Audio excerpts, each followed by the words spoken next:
Hi, I'm Mike Brampton. And my name is Julian Hoad. Welcome to Veterinary Ramblings with Ellie Lee. So you'll understand this as we go along, Ellie, that sometimes, and you already know this because you've spoken to me only 3 or 4 dozen times before, but sometimes I go off on a tangent to get a bit bored. Oh, really? Oh, I didn't know that. No. We could do a podcast where we talk about veterinary stuff. It is an idea, isn't it? Yeah, but we'd probably wander off all over the place, wouldn't we? Yeah, I think we would, wouldn't we? We could start off with some nitty-gritty questions, though, couldn't we? What, you want to launch into with a difficult question? I want to know that we should. Okay. Have you heard the difficult question before, Ellie? What difficult question? The difficult question. What's the difficult question? The question that Mike is going to ask you just now. Okay. Because Mike's How many asking times? the question to me. How many times, Julian? Well, it's just that normally I don't really know that our guest, and it feels a bit easier to ask a question. But when I know them, I feel a bit embarrassed. Okay. And you've not met Ellie, and so I think it would be easier for you to ask at the awkward question. It's just a question we use as sort of, I guess, emotional icebreaker. Mike? Okay. Yeah, it's breaking my heart listening to you. Waffle on again. Chickening out.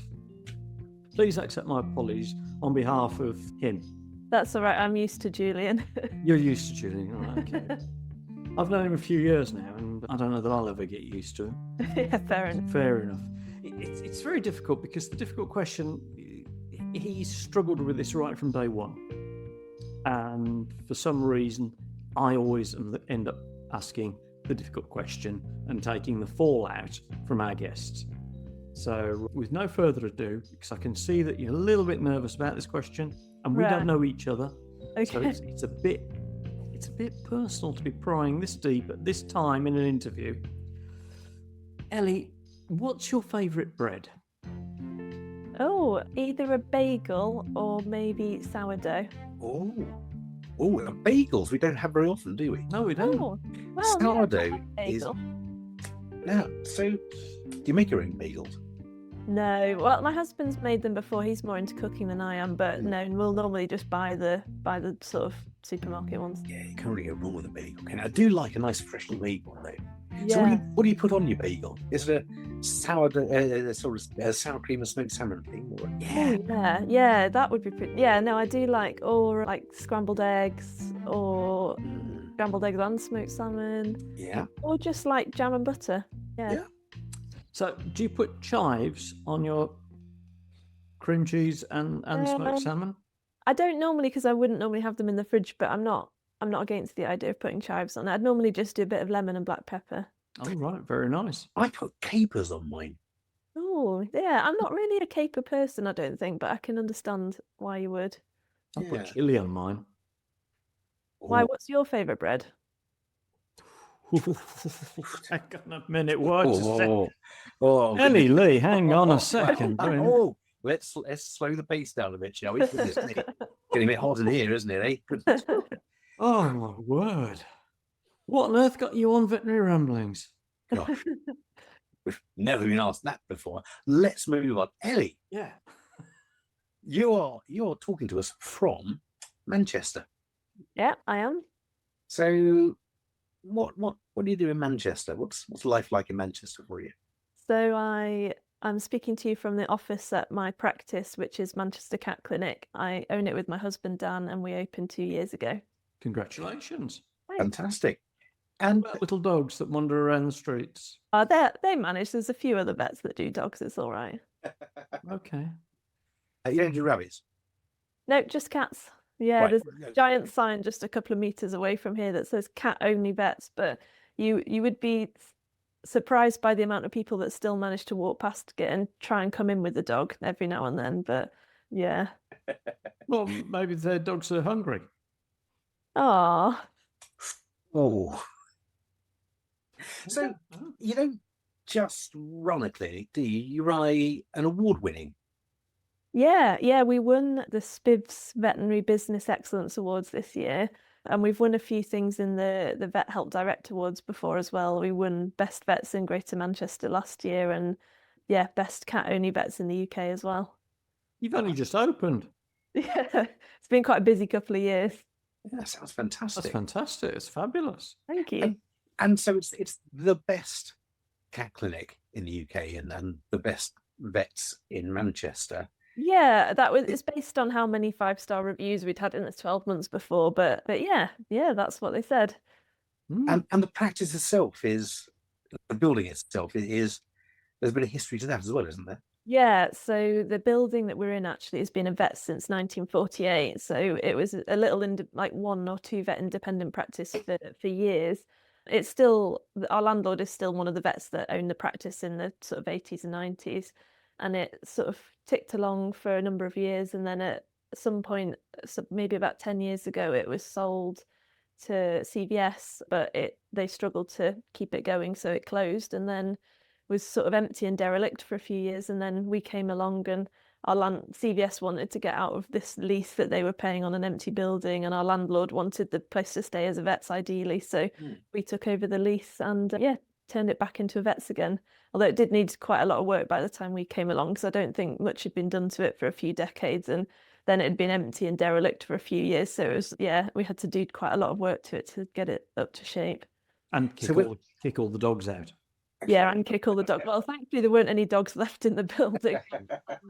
We did find we found all sorts of weird stuff as we were cleaning out cupboards, and we did find this like really sad little kind of hand engraved dog tag in the bottom of a cupboard that was clearly from a dog that had departed. But yeah. Oh, is that hanging on the wall now? I don't think we still have it. We have still got locked away somewhere. We found a load of quite retro controlled drugs in the safe that are from probably the 1950s, like some stuff I'd never heard of and had to Google, and is mostly kind of kept in museums now. What, small animal immobilon? Yeah, so there was Themelon, and there was a little bit of ergotamine and a load of like tiny glass vials of morphine tablets and strychnine poison as well, in like tiny glass vials with like little corks and things. It was quite retro. Not something that we've used on any of our patients since. No, ergotamine is a really old drug, isn't it? Yeah, it was one of the precursors to LSD. Yeah. Well, I don't think that's what the vets were using it for, as far as I'm aware. They would have used it as an abortogenic agent. Yeah, that sounds right. I remember Googling it, but we've not used it ourselves. But the hallucinogenic properties were known way back in Greek 1700s as being related to the rye ergot, the little mold that grows on rye. But as Mike said, was actually actively cultivated in Greek times for the rituals. Oh wow, cool. It contains a distillate not dissimilar to lysergic acid dithylamine, as you say, and it would. Now, it's not some licensed dance, is it? When villagers ate rye that had been infected with the ergot of rye, then they go absolutely crazy, quite manic. Okay. Cool. And one of our listeners will Google it and find out that I'm wrong, but I think it was called some licensed dance.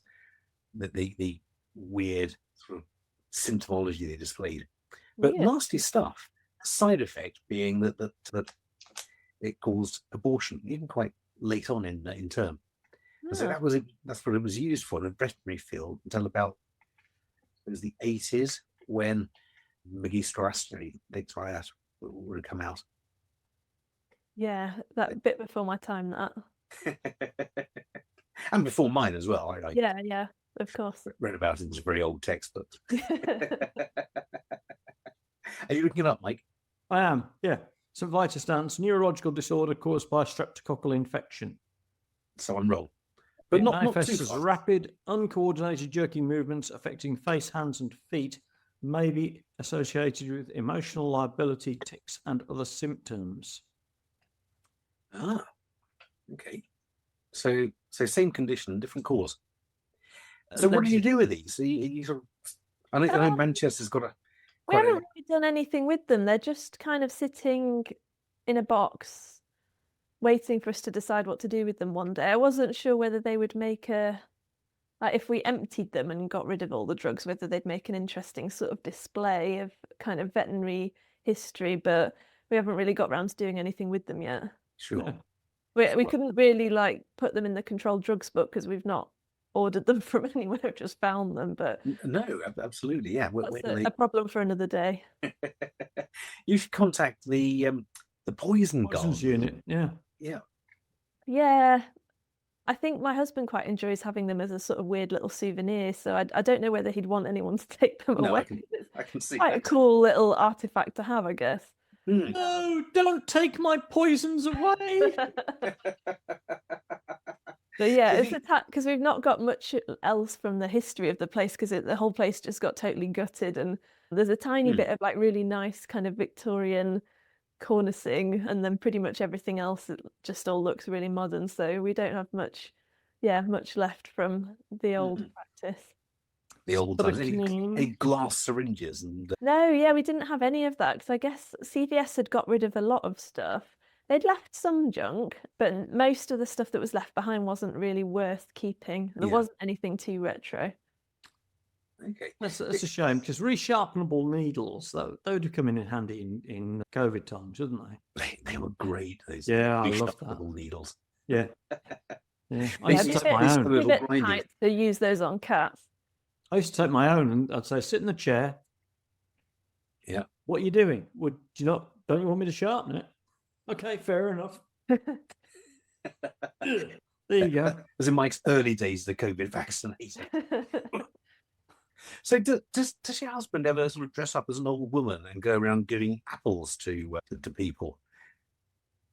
I'm just thinking of this poisons collection he's got. Yeah. Oh yeah, no, it's more. Yeah, he doesn't really use it to play tricks on anyone. It's more just sat on a shelf, kind of waiting for the day that we one day figure out whether we should do something with them. But it's been quite a busy couple of years, so we haven't really. We sort of put them on a shelf and then forgot about them Yeah. until the topic comes up. Like, oh yeah, we do have these quite retro drugs.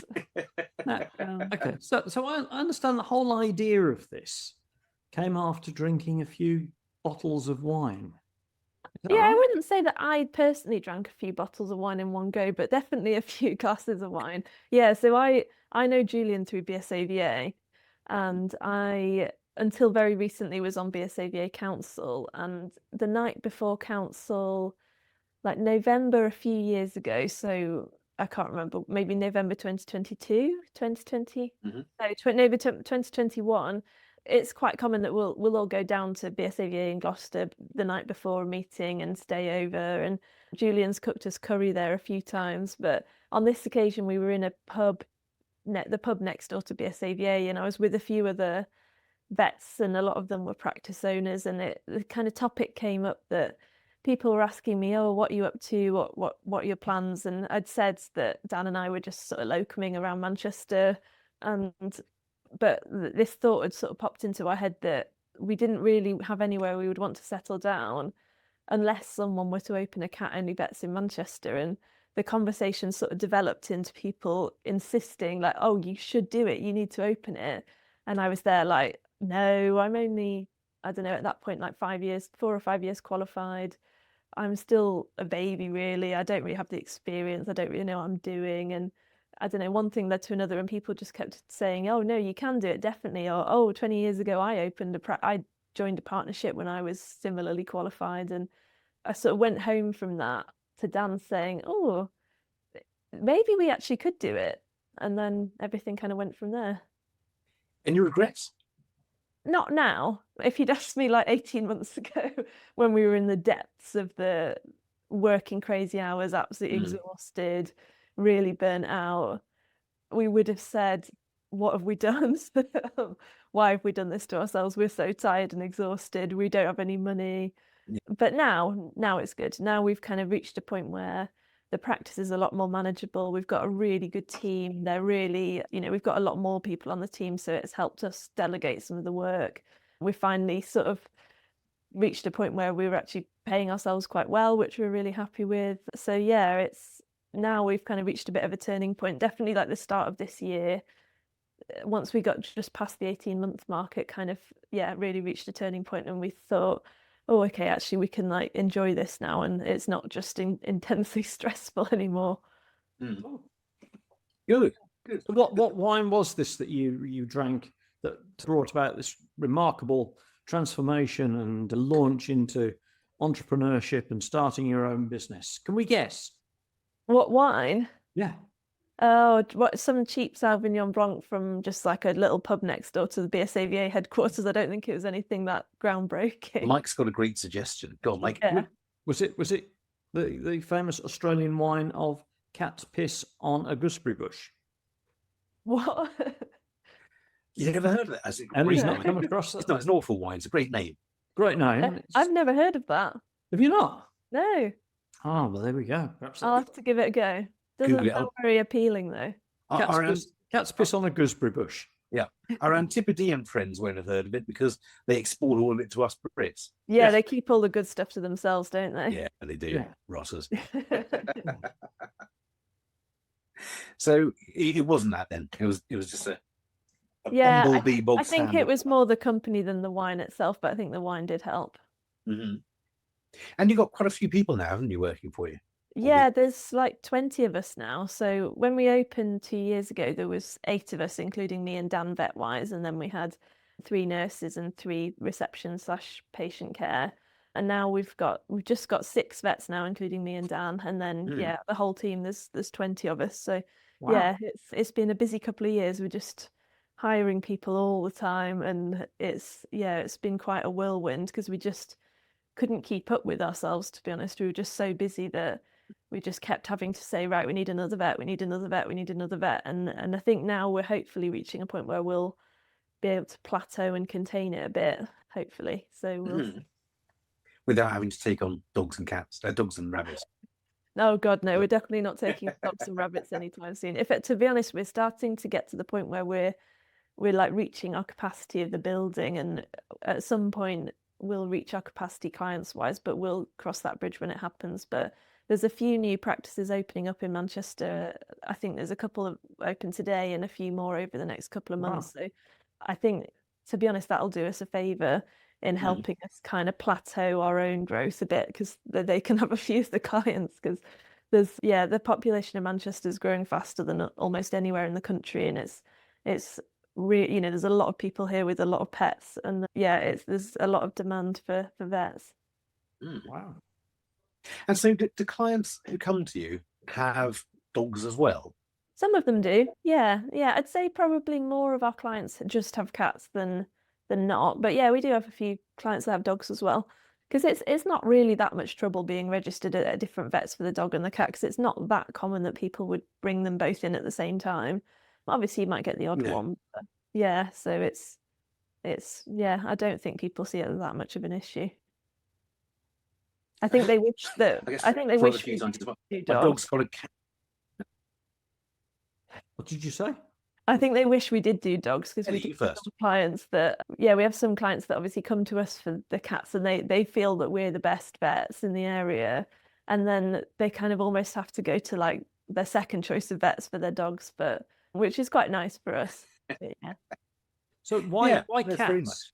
What's this thing about cats then, Ellie? Because cats are the best.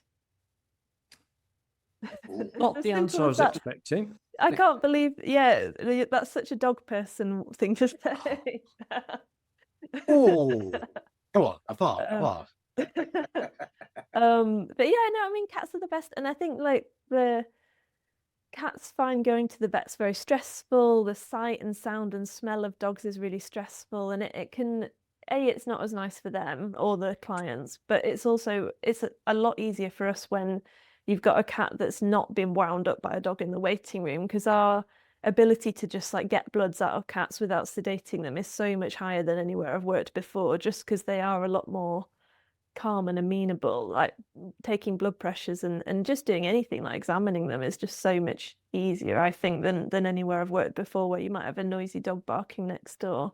And clients really like it. We hit like certain demographics of clients a lot more than other places I've worked. So like we have absolutely loads of clients from Hong Kong, which I've never really met many people from Hong Kong before, but they really love cats.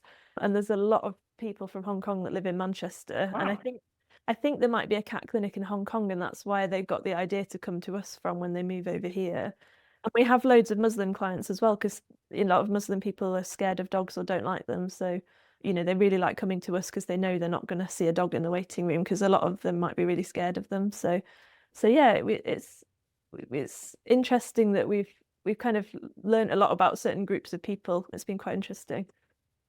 And have you always been into cats? So my first word was cat when I was a baby. So that sort of answers your question. But yeah, I have always liked cats. I'd say when I was at vet school, I didn't necessarily like them more than other animals. Like at one point, I wanted to be a farm vet. At one point, I wanted to do mixed. I kind of ended up going into small animal, but I think probably when I qualified, I thought I liked dogs as much as cats. And it was more we got 2 cats when my husband first qualified. And I think just if you have a cat, then you become a cat person. I think so anyway, or most people do.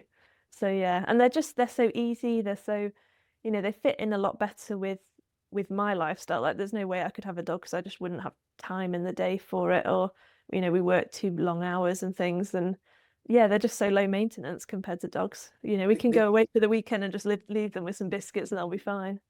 They do tend to sleep about 24 hours a day, don't they? Yeah, but that's quite nice. It's quite 3.5. peaceful.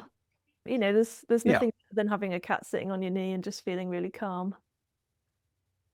But you can't really go out for a walk with a dog, can you? With a cat? Hours along the beach. You mean with the cat? With a cat. Or the dog. No. Really, I can't. I've got one.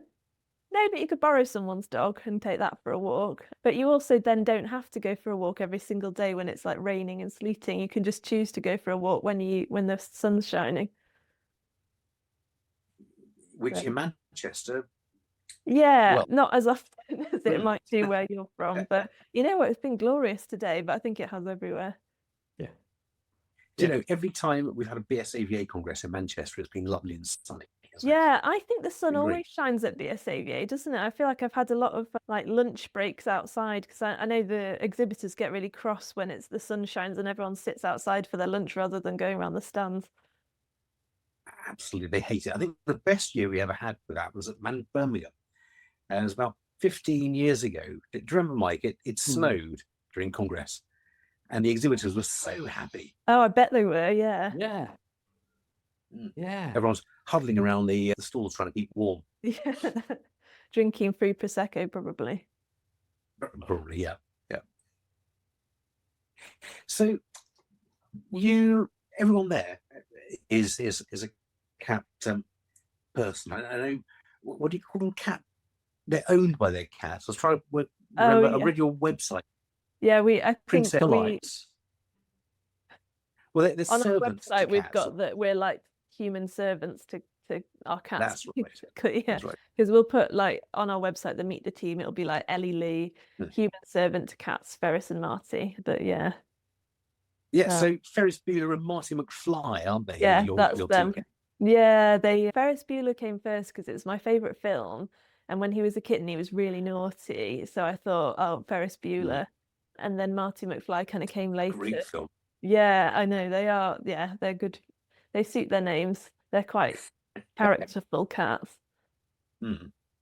So Ferris Bueller presumably bunks off all the time, and Marty McFly goes Back to the Future? They mostly just sleep. Yeah. Oh, okay. But yeah, I mean, Ferris doesn't do much work. Technically, he's an employee of the business, but he's only worked about a couple of hours over the last couple of years. So yeah, he's not really got much of a work ethic. And that's one of the best. Yeah, that's one of the best tax dodges that you can use in the UK, isn't it? Which is to actually put your cat and your dog as a director of the company, and thereby pay them dividends at the end of each year. I've not tried to do that. I'm not sure HMRC would be completely keen on that idea. Well, yeah, okay, fair enough. But we'll move on from that conversation. Okay, fair enough. So with more staff, presumably you and Dan can have a holiday sometimes. Yeah, we're getting a few more days off this year, and yeah, we booked our first 2-week holiday since opening the practice. So I'm sort of saying that with trepidation, because we'll see how that goes. But yeah, we are going to Mexico for Day of the Dead in October, So yeah, I think they'll all be fine without us because they're really good, all of them. But I feel a bit like I don't know how parents must feel leaving a child a little bit a bit nervous. Why the Day of the Dead? Why Mexico? One of our staff went and she just loved it. And Dan's gotten really into Mexican food. Like he really likes cooking and he's going through a Mexican food phase. And it was just, where can we go in November that's warm and interesting and has nice food and nice beaches and stuff. So yeah, just I think we'd known a couple of people that had been and it just sounded cool. So you have to get dressed up in those sort of skull costumes. I guess we'll find out. Yeah, I don't know. I'm up for it if that's something that we should be doing. And now I'm trying to remember how much of my chili sauce you consume. Yeah, Really? not very Yes. much. I'm terrible with heat. Yeah, Dan thought likes so. spicy food, but I am rubbish. So yeah, I think he's going to spend the summer training me with more and more spicy food and also training me to like tequila as well. So because that's another thing I'll need to figure out before we go. But I've got until the end of October, so we'll see. Well, it's not a lot of time really to Not induce really.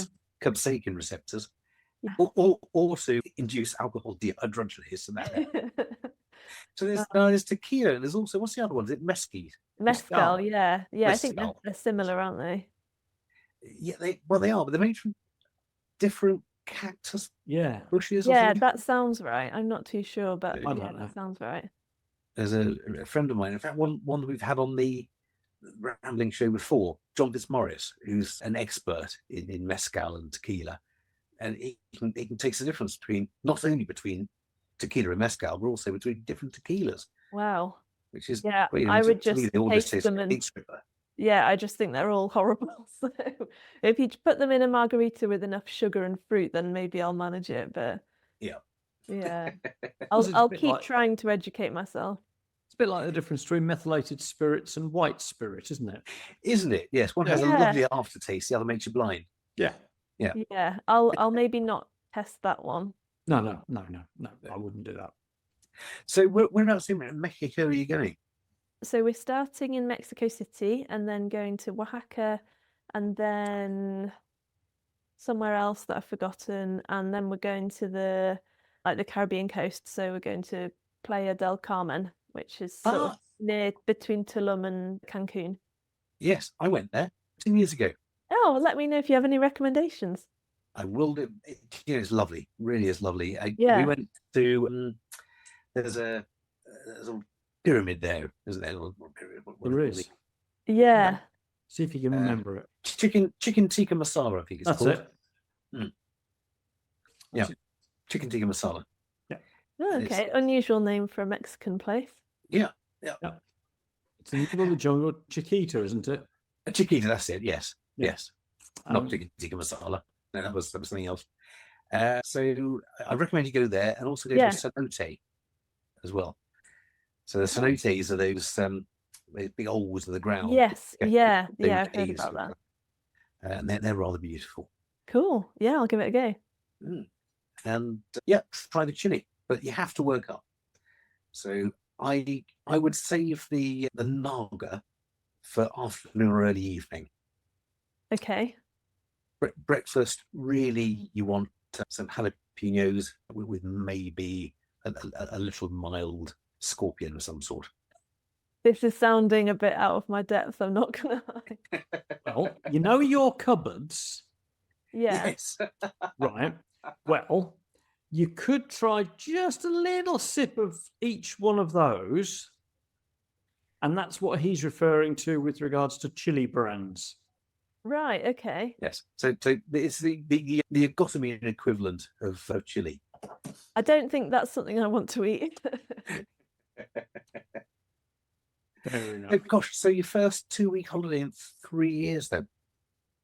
Yeah, we went on our honeymoon and picked up the keys to the practice the day after. So that was 2022. And then, got the keys to the practice the day after we got back from honeymoon. So it's been a bit of a whirlwind since then. Wow.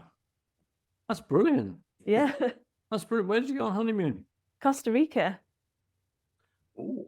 So I think we've done all right, really, to be able to go on a big cool holiday within 3 years. So that was better than I was expecting. Isn't he? What were you expecting then?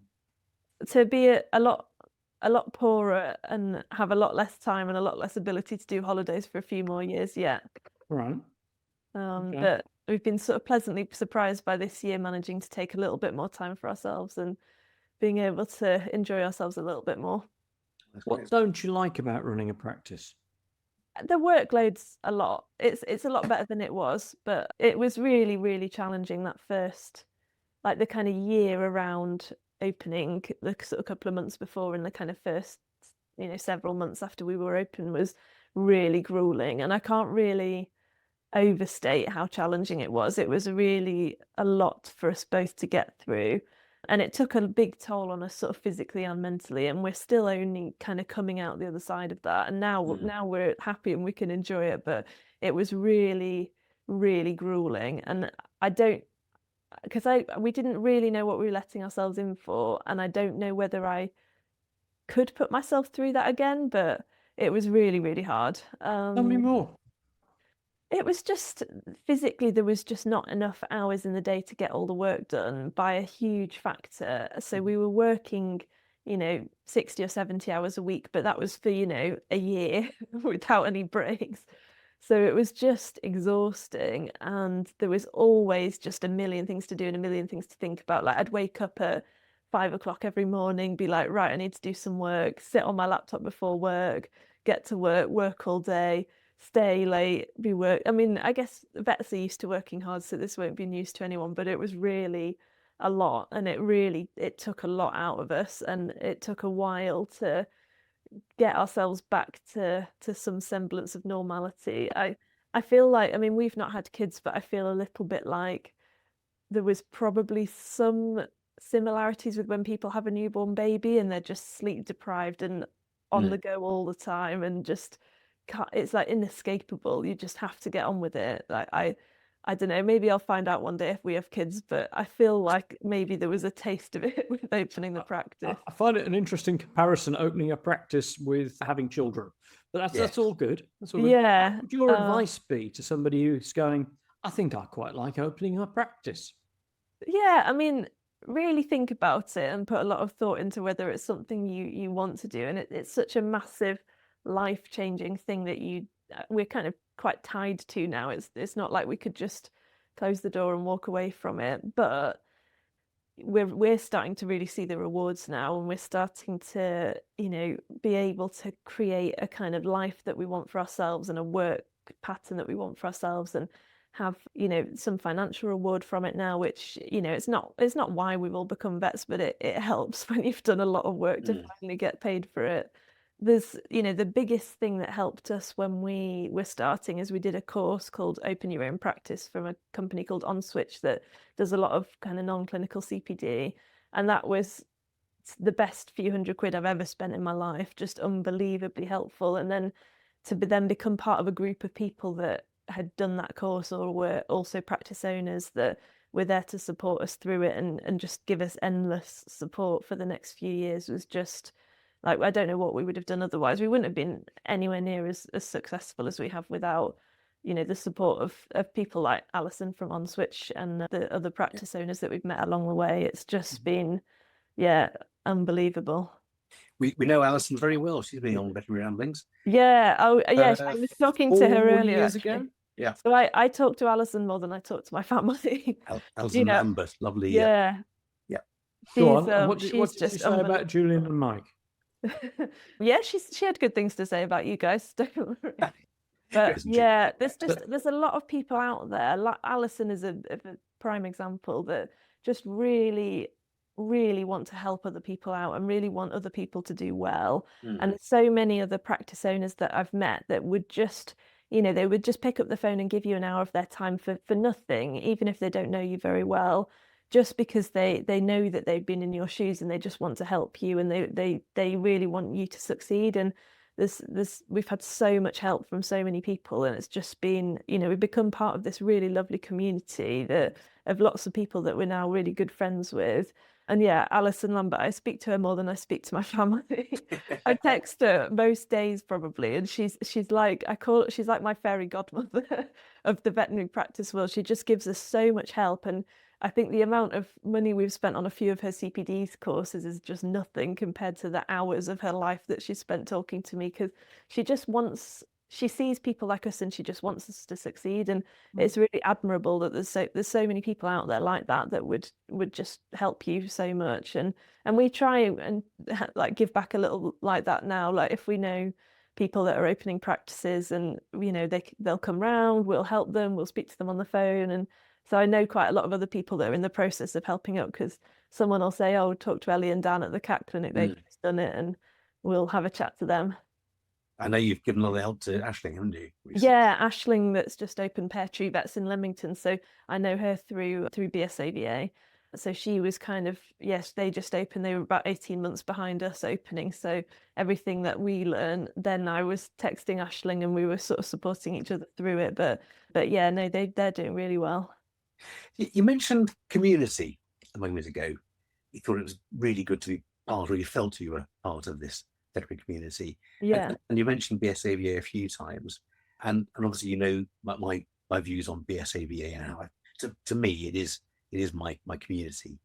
Do you feel the same way? Do you think that I'm going to put you in a tight spot here, because the answer is going to be yes? Okay, just do you think that being part of BSAVA has helped you to make this move? Oh, unbelievably, yeah. Because I think if I hadn't been part of BSAVA, I wouldn't have been down the pub the night before council talking to people about opening a practice. Like honestly, I do credit that with where it all came from, because I don't think we would have made that jump, because we just felt that we were too young, we weren't experienced enough, we weren't grown up enough to think about doing something like that. And it's just hearing from other people who've done it and kind of want to support you that makes a big difference. But yeah, I mean, certainly like people I've met through BSAVA, like Aisling, Tori Dark at Brookfield Vets in Hereford. She was one of the people in the pub with me. She is a big inspiration. She's in my year at vet school. Oh, was she? Oh, brilliant. Well, she's amazing. She runs an absolutely fantastic practice in Hereford with her husband, and she's a big source of support. She's really helpful. So yeah, I've met quite a lot of people at BSAVA that are really inspiring in that way. And I think in particular, like a lot of people I've helped, men and women, but women in particular that are sort of running a business, also having a family, doing an amazing job of that, and kind of being inspirational in that way. Yeah, I've really appreciated that, definitely. Cool. So what's next? Having a break and enjoying my upcoming holiday. We're not in a rush to, I don't know, people keep saying, oh, will you open another one? Will you take over the world? And probably not. Like, never say never. But we sort of had from the get-go, we sort of had a salary threshold in our heads where we thought if we hit that, then we're going to start working less, not working more. And we're not really the sort of people that are desperate to take over the world and become like multi-millionaires and have like our fingers in loads of pies. And so you're not really Catwoman then? No, exactly. I'm quite happy to have the practice and have a good life and earn a good living and enjoy that, and then hopefully have a bit of space to enjoy life outside of work. But I don't know, if we did do more with the practice, the kind of wall behind me is the other half of the semi-detached building that we're part of. And if our neighbours next door ever sell, then we'll just buy it and we'll just make the practice bigger, because it would be silly not to. And if we did that, then maybe we might think about taking referrals. You know, we've got a vet that's an advanced practitioner in medicine that's taking medicine referrals, and there'd be definitely scope to expand that. We've got members of the team that are doing behaviour qualifications that we could definitely start taking behaviour referrals. Our nearest radioiodine centre is quite a long way away, so we could think about doing that. Mm-hmm. But I'll just see where the wind takes us for the next year or two. I'm not going to start actively creating more work for myself this year anyway. It sounds like you need to let it all bed down for a bit. Yeah, I think we just want to enjoy it a bit this year, definitely. Maybe in a year or two things might change. Maybe in a few years we might think about having kids, but I don't know. That then the practice might have to take a bit of a back burner, but we'll kind of see how the next few years pan out. Well, it sounds like you've got a great team to be able to carry it forward with you. Oh yeah, they're absolutely unbelievable. We're so lucky, and I feel so grateful to have them all, because everyone else I speak to that does management or owns a practice, there's always something, and there's always some sort of drama going on with staff. yeah. Oh, There's yeah. all people having really challenging, really difficult HR problems, and we've had next to none of that. And touch wood, they're all just so lovely and so just on the right page, and really, they've all got a really good attitude, and they really care about the practice being successful and care about our clients and our patients. And yeah, we're really lucky. They're all brilliant. And they're young vets, aren't they?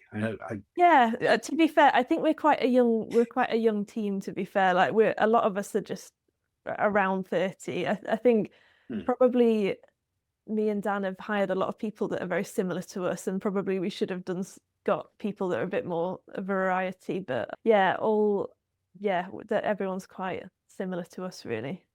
Do you know, it's great. It's quite refreshing to see, because I think we hear so often these days that young vets aren't as professional, and not as minded to be professional as older vets. And I know, you're at 30, you're certainly not the youngest vet around, but it's good that young vets, the young professionals are still wanting to progress their own practice, to have their own starting structure, rather than just be 9 to 5 jobbing vets. Yeah, I think it's difficult because, like, when I qualified, I was completely certain that I would never own a practice. That was just never in my future. And the reason for that was because I was completely certain that the corporates had taken over, and opportunities for being a partner or were just so unlikely, that I thought that ship had sailed. The corporates have taken over. My only way to progress in my career is to kind of climb the corporate ladder. And I wasn't unhappy about it. I was just like, that's the way the world works now. And little did I know that we'd end up opening this practice, and actually, like, the tide's really turning the other way now. Obviously, you can talk a lot about what's going on with the corporates, but independents are really having a big resurgence, and there's startup practices opening everywhere, and people are really recognizing the value of independent businesses more and more. So I didn't really see that coming, and I didn't really predict that when I'd first qualified. And I can certainly understand why a lot of younger vets might think, right, well, I'm working for this giant corporation that also sells chocolate bars, and just money's going off to some people in the Cayman Islands. I'm just going to go to work, earn some money, and go home, and not get too invested in it. Like, I can totally understand why people would feel like that.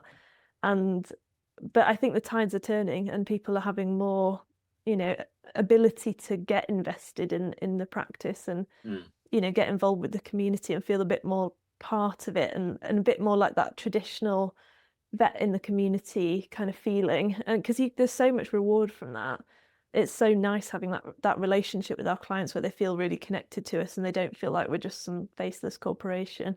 It really is. It really is wonderful to be part of the community. And I think it is difficult to do that when you are part of the corporation. Yeah, It's definitely. impossible. And I'm not going to slang off corporates here and now, but I think it's more difficult to maintain that common trust and that real bond with clients. Yeah. It's easier for us, definitely. And I've got nothing against colleagues that work at the corporates. I think they have a lot of challenges that it's a lot easier for us when we just make the decisions. And if a client's not happy about something, if a member of staff's not happy about something, if we want to do something differently, we can just do it, and we can just make that decision there and then. We can buy the thing that needs buying. We can be like, oh right, we'll do it like this from now on.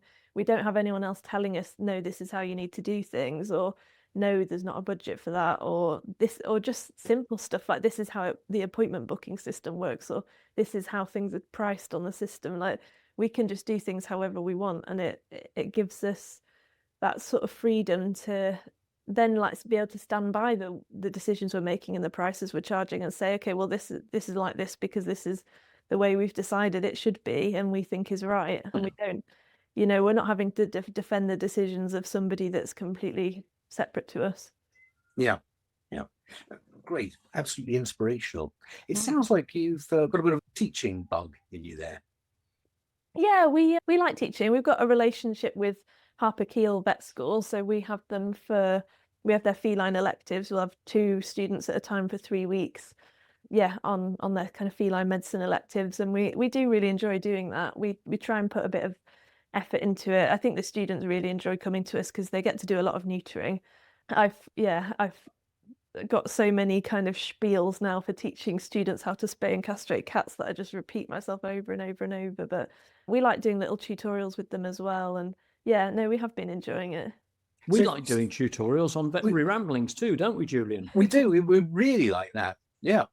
Just short ones. What, about 1 minute long ones? That sort of thing. That's right, Ellie. Have you come across 60-second CPD? I may have done. Oh, have you prepared a lecture for 60-second CPD? I've prepared a 60-second one, yeah. Oh, I'll better get my clock ready then, haven't I? Okay. Well, that was lucky you happened to have that ready there. Well, spooky that, wasn't it? I mean, where did that come from? Okay, Ellie, Yeah, so I'm talking about things that you need to know before you open your own practice. things that go bump when you open an own practice. Things that you need to know. Okay. Oh, so they don't go bump when you open your own practice? Well, they probably do. Okay. All right. So 60-second CPD challenge. Ellie Lee on things that you need to know before opening your own practice, starting now. Okay, so if you want to be busy when you first open, you need to start marketing 6 months before you open. And that includes choosing a premises that's in a really visible location and getting your signage up as soon as possible so people walk past you and see you. Get your Facebook, Instagram, Google paid adverts are all helpful, but also posting in local community Facebook groups, especially with a photo of yourself with your face on it and a nice message that's clearly written by a human. Also, everything that you get is haggleable, so suppliers, drugs. Be really aggressive and cheeky when you're trying to get prices for things. You can get bigger discounts and more free stuff than you think. Look at eBay, look at Facebook Marketplace, look at stuff that's not even a medical item that you could use for a medical purpose. And finally, there's loads of people out there to support you. I'm part of a community called Vet Mums Who Own. There's a course you can do called Open Your Own Practice. There's a lot of people that are happy to give you loads of help and advice for free and make sure that opening your own practice is as successful as possible. Wow. And that's it. That is 60 seconds. Fantastic. Oh, yeah. Thank you very much. I felt there was at least a moment there for a question, but I wasn't quick enough to ask the question. no, that's I mean, to be fair, there's a lot more stuff than that you need to know before opening your own practice, but I thought those were a few little nuggets. They're good nuggets. And so did you do all that? Did you have your sign up? Yeah, we did get the signs up. So we pretty much, so I mentioned that we got back off our honeymoon and got the keys to the practice like the next day. I think we'd already got banners to put outside the building. I think we maybe even put those up before we got the keys. I can't remember, but we got those up pretty much straight away and then got the kind of proper signs made as soon as possible. We did all the targeted Facebook and Google adverts. We did flyer drops, but they weren't that successful, to be honest. And a lot of people have trouble with flyer drop companies being a bit useless. But a lot of the posting in local Facebook groups, it's awkward having to put your face on things and get out there and kind of, it's not something that comes naturally to me and my husband. But if we took a picture of ourselves outside the building and said a nice message that was clearly from us as humans, that got absolutely loads of engagement. Whereas if we put anything that was a bit more generic, people just didn't bother. So that was really helpful. Great. And is there anything you do differently? Differently? So in other words, what did go bump in the night?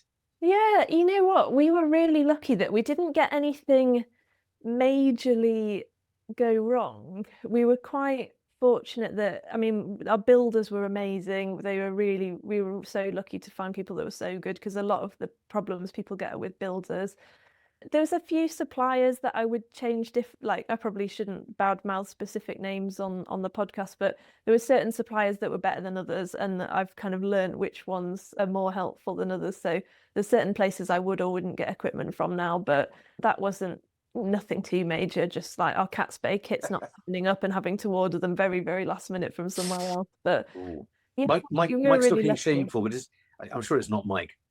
Mike's always top notch. Delivers on time. What company do you work for? so Mike doesn't work. Mike doesn't work. Mike used to own Thames Medical. Oh, okay. We have had stuff from Thames Medical. I'm sure. I feel like we had some. Do they sell second-hand equipment as well as? Oh no, am I thinking of something else? I'm sure we've had something from Thames Medical and I'm had sure no you have. problems with it anyway. So I'm yeah. sure you have. And if there is a problem, just pick up the phone and we'll see. Okay. No, it was the German company that was the problematic one, but I won't go into any more. Yes, no, there are a few. Yeah. Yeah. But yeah, no, you know what? We were really lucky. It helped that we had the kind of lead time that we did. So we found the premises in sort of the June, but we didn't actually take the keys until the December because we were lucky that CVS were just paying rent on this empty building and they had this lease that they wanted to get out of. So we could kind of name the date we wanted to take it over.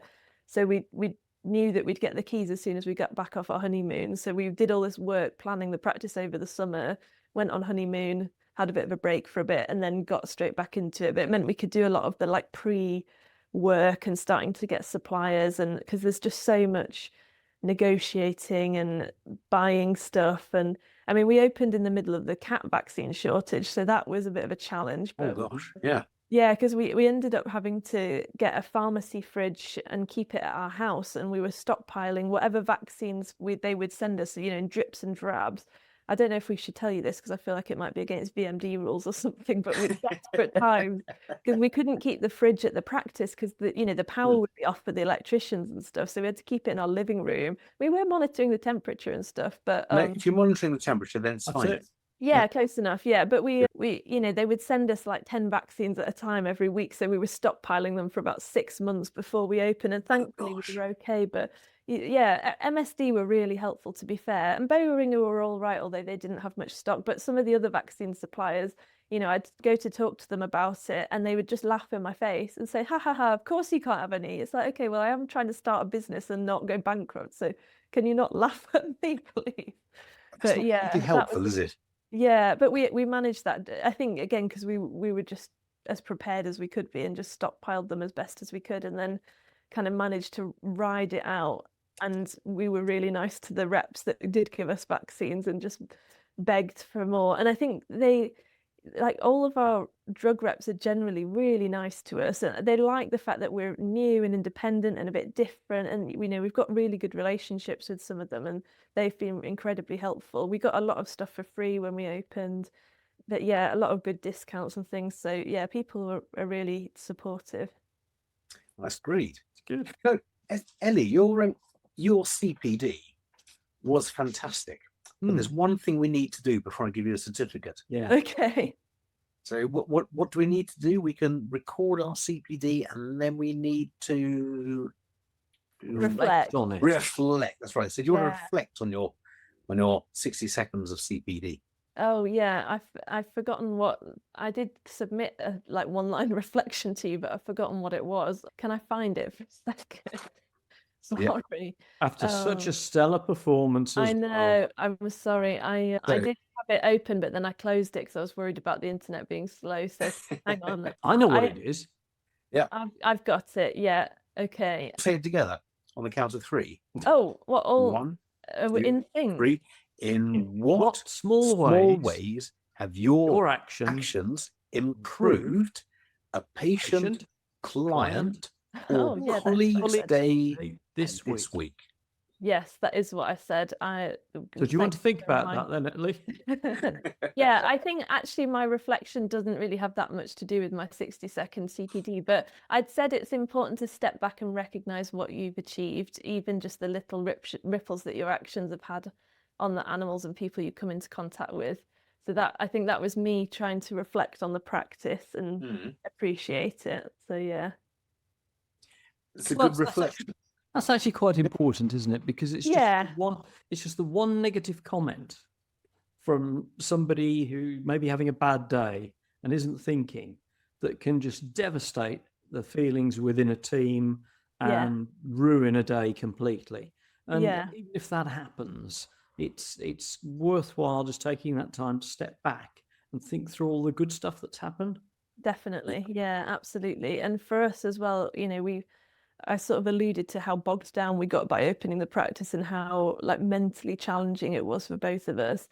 And I think it's nice now that we have the like capacity to actually step back and be like, wow, we have achieved something really amazing, and we have got this brilliant team, and our clients are happy, our patients are doing well. Like let's not forget that and not get bogged down by having too much work to do. Well, there we go. That's deserving of a certificate. Oh, thank you. And so it says certificate of having a good reason to be feline good. Nice. And Great. then I go to That's a what cow. treat. So there's a cat. I like the There fact that you it's got a go. tick on the cat and There a you go. cross We on got the there. other We got species. there's a honey glider. That's a cross there. Yeah, I definitely don't That's see not a that. cat. Dog there. That's a cross there. Yeah, that's not a cat Uh, either. Now this is that a tick? That's a cross there. Yeah, that's a Highland Yeah. coo. I don't see cows or sheep. Yeah. Okay. And a carpis? We didn't mention a No, carpis. don't see those either. Yeah. What about wallabies? Unfortunately, also don't see wallabies. I think No. there are some in. So I'm from Macclesfield, which is a town in Cheshire, it's probably half an hour from here, and apparently there are wallabies in Macclesfield Forest. My dad reckons he's seen one, but Yeah. How much of the wine did he have? We're seeing a pattern here, aren't we, Ellie? yeah, it aren't runs we? in the family. Yeah. There are wallabies near me. Yeah, no, Awesome. I think there are some in Macclesfield Forest, honestly, or at least there were in the 80s. But This was a wallaby taken near me. Oh gosh, what's the name of the place? Lucillas. the zoo. No. There's a National Trust place nearby that has they brought some wallabies over in the 1800s and they got out into the park. Oh, The cool. wallabies breeding freely in the estate. Yeah. All right, the Crawley Black Panther will get them. I'm sure it will. Well, that's fantastic. There we go. You've given us your CPD. You've told us your life story. You got your certificate. Nice, thanks. Have you had some fun? Yeah, it's been good, thank you. Good. Is there anything you haven't said that you want to say? Anything coming up?